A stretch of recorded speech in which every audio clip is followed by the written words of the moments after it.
जति दिदीबहिनीहरू दाइहरू देख्नुहुन्छ सबैजनालाई मेरो नमस्कार प्रणाम। जय नेपाल। आफ्नो नेपाल आफ्नो देश हेर्न मैले ढुङ्गा फुटाइरहेको छु। हेर्न दाइहरू दिदीहरूले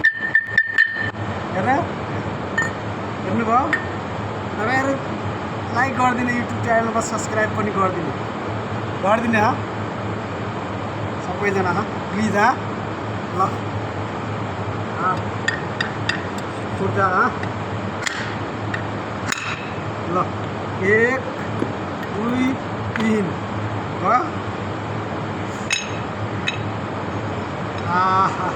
दाइहरूको लाइक पनि गरेको छैन। प्लिज गरिदिनु दिदीहरू बहिनीहरू। यहाँ एकचोटि आएर हानिदिन्छु गरिदिनु प्लिज ल